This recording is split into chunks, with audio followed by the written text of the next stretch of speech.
2 نومبر کو صحافیوں کے خلاف جرائم میں سزاؤں سے استثناء کے خاتمے کا دن منایا جاتا ہے۔ فریڈم نیٹ ورک کے مطابق پاکستان میں رواں سال صحافیوں کے خلاف واقعات میں 60% اضافہ ہوا ہے۔ پاکستان میں صحافیوں کے خلاف حملوں کی ایک نمایاں مثال سکھر کے نواحی علاقے کا نوجوان صحافی اجے لالوانی کا قتل ہے۔ میرے بھائی کا یہ قصور تھا، وہ حق سچ پہ بات کرتا تھا، وڈیروں کے جو مسئلے، جو ان کے ساتھ غریبوں کے ساتھ جو ظلم ہوتے تھے ان کو وہ ہائی لائٹ کرتا تھا۔ ایف آئی آر کٹنے میں جو ہے نا ہمیں بہت سی تکلیفیں اٹھانی پڑی۔ صحافیوں نے احتجاج کیا، احتجاج کے بعد جو ہے وہاں سے سالیہ پٹ سے ہائی کورٹ تک پیدل مارچ نکلا۔ اس دن ایف آئی آر مطلب انہوں نے اریسٹ کیے 5 بندے۔ شروع سے یہی مطالبہ تھا کہ جو ماسٹر مائنڈ ہے ان کو اریسٹ کریں۔ جو 5 بندے پولیس نے اریسٹ کیے تھے ان میں سے 4 بندوں کی بیل ہو گئی۔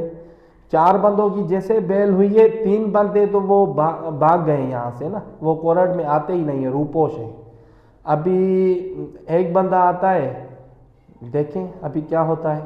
قتل جو ہے وہ تحقیقات سے یہ پتہ چلا تھا کہ ذاتی دشمنی کا شاخسانہ تھا، اور اس کے بعد حکومت ان کے خاندان اور کے ساتھ کھڑی ہوئی، اور جو ان کے قاتل شناخت ہوئے تھے وہ اس وقت جیلوں میں ہیں، انڈر ٹرائل ہیں۔ پاکستان میں جرنلزم کو بچانا ہے، نہ صرف پاکستانی ریاست نے، پاکستانی سیاستدانوں نے اور پاکستانی حکومت نے اور پوری دنیا کی ریاستوں نے اور عوام نے تو اور مختلف قسم کی جو تنظیمیں اس پہ کام کر رہی ہیں، ان کو سب کو مشترک ہونا پڑے گا، اور پاکستان کی گورنمنٹ پر یہ دباؤ بڑھانا پڑے گا کہ پاکستان میں جو جرنلسٹوں کے خلاف بے گناہ کیسز ہیں اور جبری طور پہ لاپتہ کرنا اور تشدد کرنا اور دیگر معاملات جو کیے جا رہے ہیں اور جبری طور پہ اداروں سے برخاست کرانا، یہ سلسلہ ختم ہونا چاہیے۔